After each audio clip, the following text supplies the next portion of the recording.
di sini saya sudah bersama Ibu Maharani untuk mempertanyakan tentang silabus dan RPP SMA Negeri 1 Belincir.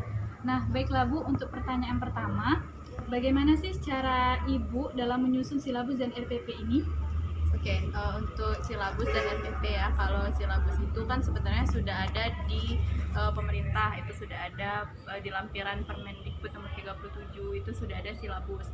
Nah, cuma dia hanya memuat poin-poin dari KD 3 dan KD 4. Nah, untuk pengembangan silabusnya sendiri ada materi ajarnya, ada alokasi waktu, itu berdasarkan dengan prota dan prosem yang sebelumnya sudah disusun. Kan ada penyusunan program tahunan dan program semester kan. Ya. Nah, alokasi waktunya sudah ada di situ, baru nanti disesuaikan gitu. Berarti sudah ditentukan oleh prota dan promesnya sendiri, Bu, ya? Dari silabus dulu, silabus itu kan ada poin KD, KI dan KD, itu sudah di pemerintah. Kemudian kita nyusun prota dan prosem, kemudian baru nanti ada pengembangan silabus lagi yang sudah ada alokasi waktu dan materinya dengan lengkap.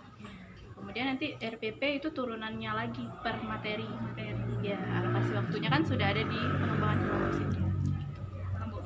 Nah, untuk pertanyaan kedua nih Bu, apakah proses pembelajaran sudah berjalan sesuai dengan silabus dan RPP yang dibuat? Kan kita lagi dalam proses pembelajaran daring. Ya. Nah, itu bagaimana Bu? Oke, kalau berjalan sesuai dengan silabus dan RPP atau tidak. Nah, sebagian besar ada yang terjalan, cuman sebagian besarnya lagi tetap ada yang mungkin hanya terjalan sebagian karena kan kita terkendala kondisi ya. Nah, terkendala kondisi, kemudian di sini juga anak-anaknya ada sebagian yang tinggal di daerah yang sulit sinyal. Nah, jadi untuk pengumpulan tugasnya kadang tidak bisa tepat waktu, akibatnya kan materinya itu juga sering molor. Jadi seperti itu. Tapi tetap bisa ulangan harian, ulangan semester itu tetap sesuai dengan jadwal. Hanya materinya saja mungkin di double per minggu seperti itu. Nah Bu, untuk pertanyaan ketiga, dalam sistem online ini kan bagaimana sih cara Ibu untuk memastikan bahwa pembelajaran itu tuh sudah sesuai dengan RPP dan silabus? Sesuai atau tidaknya itu dilihat dari keaktifan siswa, dari tugas-tugas yang dikerjakan, kan itu dikasih deadline kan, kira-kira berapa persen siswa yang mengumpulkan sesuai dengan jadwal yang sudah ditentukan.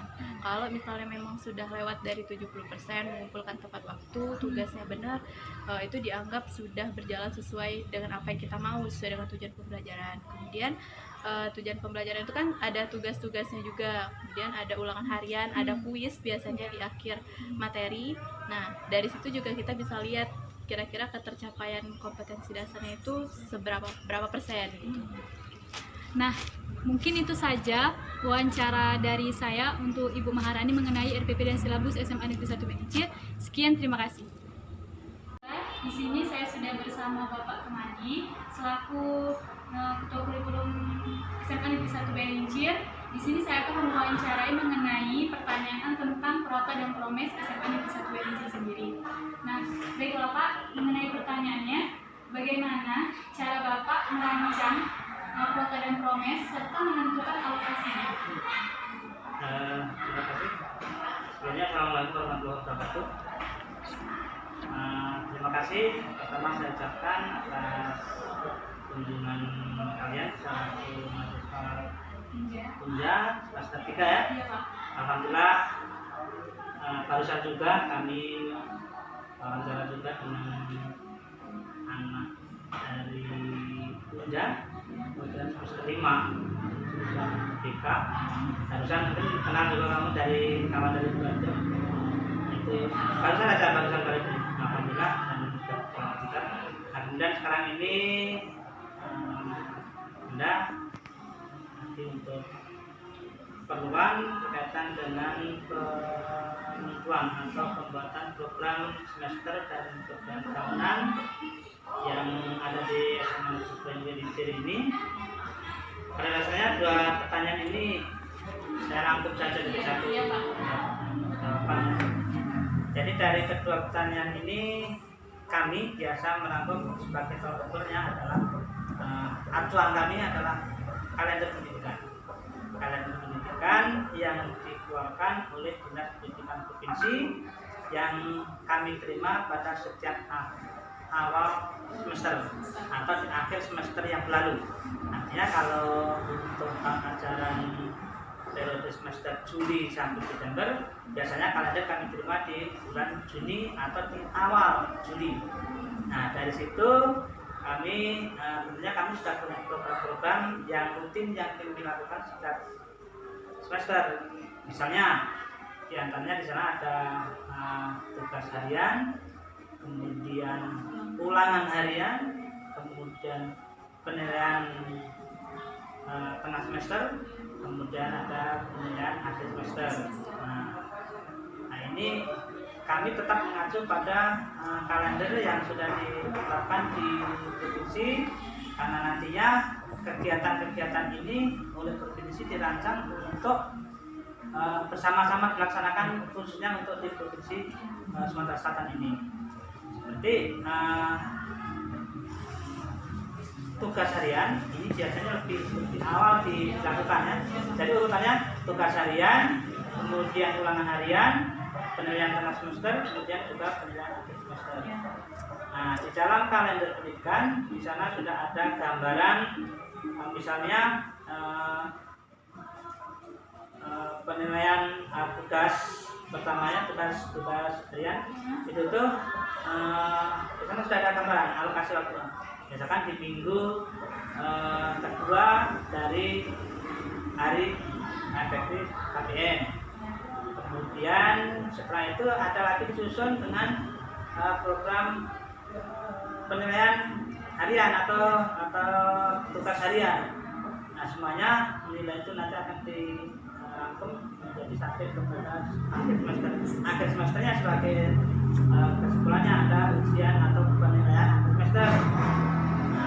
Itu biasanya PTS itu dilaksanakan di pertengahan semester. Artinya nanti akan, kalau kami yang kami lakukan itu di pertengahan atau di akhir April, Juli, April. Kalau semester 1 berarti kan Juli sampai di Oktober. Jadi di pertengahan Oktober kami ujian tengah semester atau PTS tadi. Kemudian nanti ketemu lagi di ulang tugas harian, kemudian disusul juga tugas harian, penilaian atau ulangan harian ya. Itu nanti seperti di sebelum pertengahan PTS tadi kita duduk di situ, kemudian ditutup dengan ujian semester yang materinya untuk penilaian akhir semester itu mulai dari materi dari bulan Juli sampai di Desember. Walaupun pelaksanaannya terkadang ujiannya itu di awal Desember atau di minggu kedua Desember. Untuk semester 2 ini sekolah-sekolah termasuk kami ini disebutkan dengan urusan di kelas 3, mulai dari pengisian PTSS sampai ke anak bisa terjaring yang nantinya akan bisa masuk ke perguruan tinggi negeri, utamanya yang SNPTN.